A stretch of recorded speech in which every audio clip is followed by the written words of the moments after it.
experts. For the past 3 years, Wesley Chan Wen-Zhen has been serving as a trainer and coach to the youth across Malaysia. His biggest vision is to see people inspired to do what they do in their life and career with passion and happiness. Now, he also strongly believes that youth should be led to unleash their utmost potential to strive towards fulfillment and purpose of life. Now, Wesley is back on VBuzz today to continue his monthly series on motivation, and today he helps identify some of the speed bumps that keep youth from exploring their full potential and achieving their goals. Welcome back to VBuzz, Wesley. Hi, thank you so much. Hello. It's always a pleasure. Yep. Wesley, the last time you were here, you were talking about setting goals and resolutions, but today you're going to try and talk about the fact that the youth do not meet those expectations and what are the biggest problems or why this happens. So why?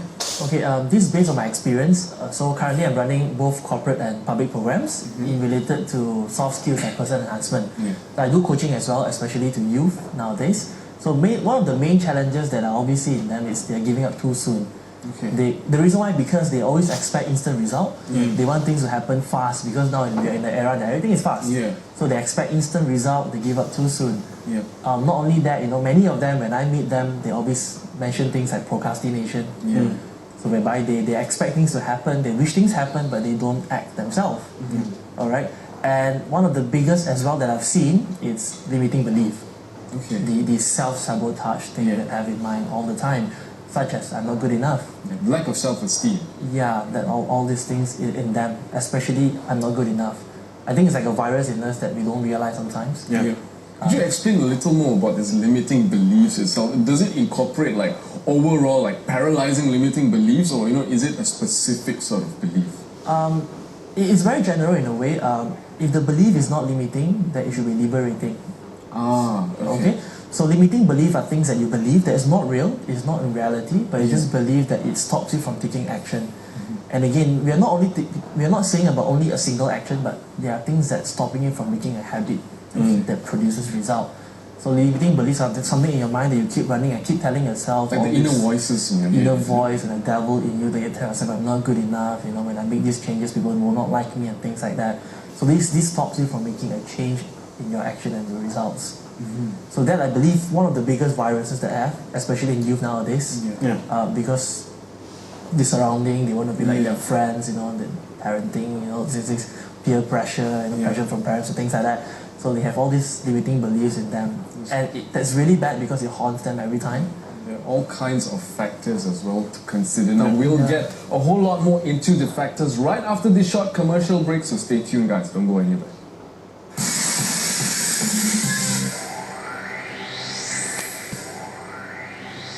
Hey guys, you're still tuned in here with us at VBuzz, and we're still speaking to coach and as well as trainer Wesley Chan. Now Wesley, before the break you were talking about the obstacles that the youth faced, in attaining their goals and even keeping their goals and resolutions. But do you see a significant difference, with the Gen Ys and the millennials as compared to the older generations when it comes to goals? In a way, when we talk about limiting beliefs, like what I've said just now, I think it's not only Gen Y, but based on my experience, even people elder than us, they all have limiting thoughts in them. Now, but the major differences are, number one, Gen Y, they always expect things to be very fast. Instant result. I set this goal, I do it within 3 months, and I'm going to do it. And one thing that Gen Y have this theme, follow your passion, which is good to believe in what they do and to have passion, to love what you do. But the thing is that for you to create results, action alone is not enough. It's the habit behind. So passion will get you started, but it's the habit that gives you the results. So Gen Y, if for those viewers out there, it's not only to Gen Y, it's to anyone. So you want to make a change, it's not only for one action, but it's to produce a consistent series of action, a habit that can give you the result. So the main difference number one, Gen Y usually they expect instant results. Would you say that this is a product of the times that we live in now, where everything is instant? You want updates, you want to buy stuff, you can buy through your phone as well? Yeah, correct. It's of course of the era right now because everything happens so fast, and we see friends succeed, I want to be like them, I want to be like this, I want to be a billionaire, so they expect things to happen very fast. But Wesley, just in your opinion and your experience, would you say that actually there's a basic disconnect between reality and goals with these bunch? Because everything, you can't be a CEO within 3-4 months. Correct. So from what you've worked with and who you've worked with, what is your explanation in terms of this disconnect from reality? I believe in this one thing. For you to understand, learning is in the doing. So because they always believe it's just in their mind, want to be CEO or a millionaire in 6 months, 9 months, it's in their head and they want to do it. I think it's also in the doing, they commit to it. I mean, if they're okay to commit within 9 months, it's fine for them. But it's also that to tell them that be flexible. If it doesn't work, keep trying. I believe in this one thing called the law of requisite variety, to be flexible in your approach. Be stubborn with your goals, but be flexible with the approach. So if it's not in 6 months, it's okay. Keep trying, be flexible. Yeah, that's what I believe. Because there are always things, you can try as much as you want to be prepared, but there are always things out of your control that would happen. But you mentioned just now habits. Right, and that's very important because building a good habit towards attaining your goal is something that's very important. But do you think that the older generation does this much better than the younger generation, and why? I honestly believe that I don't think anyone is better than anyone. I think different generations have different problems, obstacles that we face. Okay, I think it's the same. Bear in mind 3 things when you want to set a goal. Number 1 is yourself. Check on your values, your beliefs, your limiting beliefs, things like that. And number 2, what exactly do you want to achieve? Your outcome. Be specific what you want to achieve. Be a positive outcome that you want. Where are you right now? Where you want to go? So number 3 is flexibility. So these are 3 things that it doesn't matter if you are Gen Y or if you are older or what, things like that. So your outcome, and flexibility. These are 3 things important in setting a goal. Okay, Wesley, this is where now you come into the equation. How do you go about helping people achieve their goals? Currently right now, because I'm running coaching program, I'm running training programs related to NLP, Neuro-Linguistic Programming. So what I can advise viewers out there, number 1, is to always be specific in what you want. Let's say I want to earn X amount of money by when. So be specific and make sure the goal that you set is stated in positive. Like what I've said the previous episode is like when you focus on the negative example, I don't want to be poor, then you end up being poor. Just like when I ask people, don't think of a pink elephant, you won't think of a pink elephant. So when you set a goal, number 1, be specific and also to be stated in positive. The next thing is to know where you are right now. So you know that gap, where you are and where you want to go, so you know there's a gap that you can work on to. Number 3, start being aware. This is what we call sensory acuity. Start being aware of the changes. Example, are you like changing in terms of emotion or your finance or your relationship? Start to be aware of all these changes. And the last one is to know where is your end point, like what I said, the outcome that you want. So and also to be realistic, usually I ask people this: what is stopping you right now from achieving your goals? Be honest and face the fact. To just say I'm okay. Is to face the fact and to clear all these limiting beliefs and doubts and fear in you. That's what I believe is most important. And the question to ask viewers out there: what can you do different this year than last year? What are you willing to do? What are you willing to commit? That can produce different results that you never had last time. So it's basically being honest with yourself in order to succeed. Absolutely. I must say this, Wesley has come on our show twice to help us, with our goals. And twice I've thought about the pink elephant, just when you say, don't think about the pink elephant. And I'm just looking at it, you mentioned just now, we've been talking a lot about, limiting thoughts. How important is passion with regards to limiting thoughts? Passion is very important to just break it at the first time, because passion gives you that oomph to go in. Now, we all function in this way. Is your thoughts, then your feelings, your action, or your habit, and the results. So when you're passionate, when you love what you do and you do what you love, it changes your feeling. So when you're empowered, when you feel enlightened and you have the to go, it produces the result. But passion alone is not important. It will get you started, but it's the habit and the follow after that. Like what I mentioned the previous time, one of the biggest obstacles people face, they don't follow through. So it's to create an empowering habit that can produce a result. But passion is something that you should never lose regardless. Definitely, absolutely. Have it in you, believe, follow your passion, but at the same time, work hard and produce the habit, commit to it. That's what I mean. Passion will get you started. Okay, we've got started now. The party is now full on swing. But there's always a scenario when you're young. You always look to someone older. You might want to, a role model to say, say. Would you say that it is a good thing to fashion my behavior to that particular role model, or is it a hindrance, or is it a positive thing? I believe in this one thing. It's called modeling excellence. In exam, we call it copying. The imitation is the best form of flattery, after all. Yeah, because I believe in this one thing. Excellence has a structure. Success leaves clue. So it's to follow the path People have been there, just follow whatever they've done.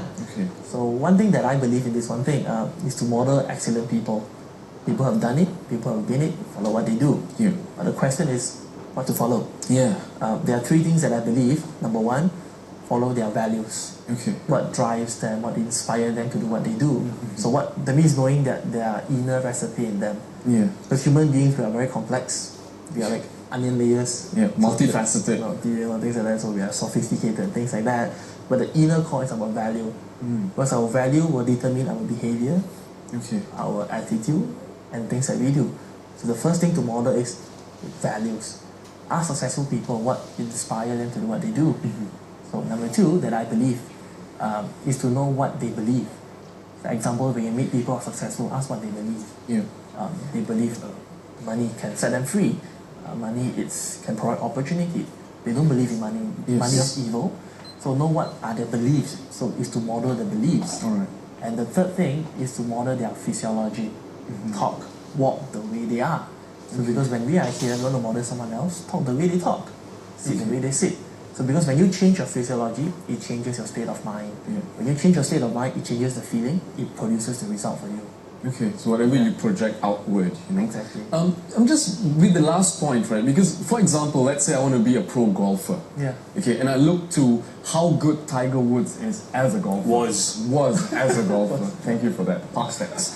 So, how good he was as a golfer, and I want to get to that. But of course, Tiger Woods has had that whole string of issues, you know, off the course itself. Yes. So, what do I model exactly? Because all I want to do is be a good golfer. Yeah. So like in this case, let's say you want to model Tiger Woods. So model in terms of his professional career in golf. Yeah. Only things that you want. Okay. So you only ask and model things, values, beliefs, physiology for that one thing only. Okay. Of course not his personal life. But Yeah. It's only for his career or sports. If let's say you want to model a finance guru, so only model based on what you want to follow. Okay. Yeah. And it still goes back to you knowing what you want. Exactly. At the end of the day. Yeah. Okay, alright. Now, there's this famous saying that, and I think Roshan even mentioned it a little earlier, you gotta be honest to yourself, you know. Admit, the first step is admitting you have a problem. Yes. Why are people so reluctant to even admit the problem in the first place? Okay, I believe in this one thing. One of the biggest success principles that I follow. You are in charge of your mind, Okay. therefore your results. Operate at cause, not at effect. Which means what? You'll be responsible for all your actions and your results. But having said that, there are many people who don't face the fact, Yep. especially ego. I'm doing fine. Okay, I'm cool. Yeah. I have everything that I need. The thing is that face the fact, you know, be realistic and just be true to yourself. If you're not doing good, what should you improve? Yeah. It's okay, you know, there's no failure, only feedback. Whatever that you have done doesn't work well, it's okay. Yeah. So try again, like what I said. You're not failing, it's just another feedback, whether it works or it doesn't work. So yeah, so that's what I Is believe. this something that you see a lot of, you know, from my own friends, my peers, and even myself sometimes, we tend to want to run away from the problem. Is this a new problem, or is this something that's been around for quite a while? It's been around for quite a while. Okay. I think it depends on different people. I mean, if you're hungry enough to achieve that goal, I'm sure you really want to do it no matter what happens. I think it boils down to your hunger, the desire, the specific outcome that you want to achieve. Yeah. But Wesley, would you say also the fact that people don't want to accept the fact that it's hard work that gets you there, and it's easy to accept failure than to move forward? Absolutely. I think because one thing that I agree what you say, they are in their comfort zone. Yeah. Since I've not been achieving for the past few months, so might as well just not achieve another month. Yeah. So it's like a disease, a habit of not achieving. Yeah. So like what you say is very true. They're in their comfort zone, they don't want to step up, they don't willing to work hard, they just want to stay at home, procrastinate, and just sleep and things like that. So like what you say is true. But if you're hungry enough, it will break you out from that comfort zone. Yeah, because growth will only happen when you're not comfortable. So what sort of behaviors do I need to change in order to do exactly what you just said? Okay, the first thing that, of course, when you have a specific goal in mind, the next thing that you must believe is to be flexible. Yeah. The learning is in the doing. Try different methods. If it doesn't work, it's okay. There's no failure, only feedback. So keep trying. Another thing that even though it's not working for you, accept the person, change the behavior. You are who you are. You're fine. Whatever that you have. Don't be so self-punishing and say that you're not good. You are you. You are good at what you do, but you can change your behavior. And I always believe in this one thing. We all have resources around us. Yeah. there are no unresourceful people, just unresourceful state of mind. We all have everything in us, so we have everything, we have potential, we have got everything, you Google, everything is there. Yeah. But it's to have the right state of mind, to be positive and to be optimistic, to look at what you want, stick to what you want, the right outcome, and be flexible in what you do. So now I believe if you do what you've always done, you will get what you've always gotten.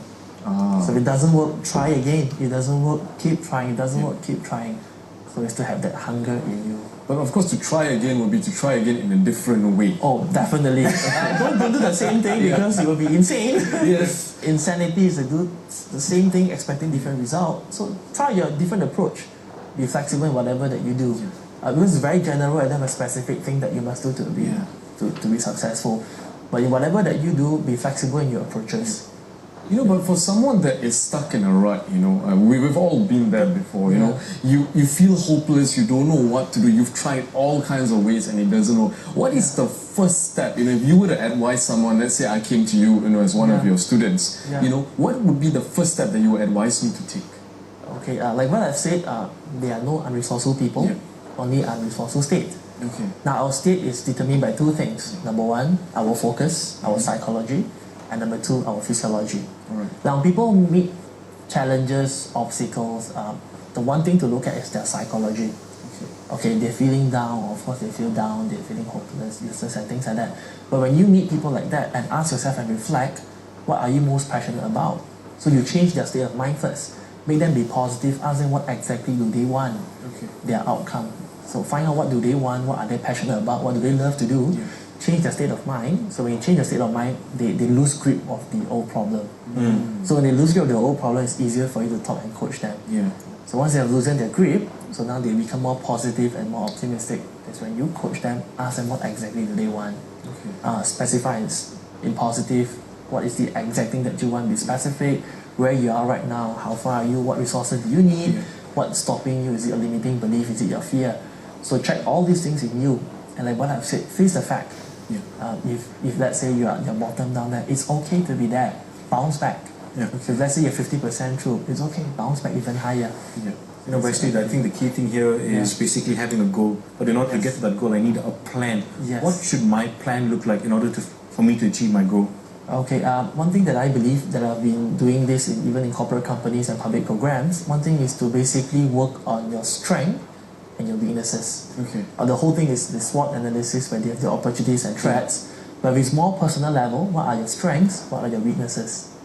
Identify that and then ask yourself, what are you going to do with that? Let's say you're good in marketing, so what are you going to do with that? So maybe close more sales, make more phone calls, make more cold calls. How are you going to improve? And when are you going to start? So your strength, your weaknesses, what to do, how to do it, and when are you going to start? So not only for personal growth, it's also for workplace growth. So let's say you want to have a certain competencies or qualities or certification. Is it your weakness or strength? What are you going to do with that? How and by when? Let's say, example, your weakness, fat. You want to lose weight. So what are you going to do with that? I want to reduce weight, eat healthy food and things like that. So how to do that? Maybe you have a proper timetable or a diet plan that you follow, or you go to gym how many times a day, how many times a week and things like that. And when are you going to start? Is it today? Is it tomorrow? That's very important. Is it next month? So the thing is, because people have this tomorrow syndrome. I will start tomorrow. So and again, when you know exactly what you want, you have a long-term plan, then you divide all this to short-term plan, daily goals. Because when it's small, tiny goals, it's easier. Tiny goals are for you easier to achieve, and when you achieve, you have the boost of adrenaline, you know, that satisfaction in you. So leverage on that, produce a habit that gives you the results. There you go. It's all about breaking it down. Thank you so much, Wesley. Taking time to speak to us. We'll see you again next month, because you know we've also broken down, you know, all of the sort of methods and techniques, the secrets to achieving your goals. Now we're gonna go for a short commercial break, but you guys definitely do not want to go anywhere, because if you guys are already motivated, wait until you check our next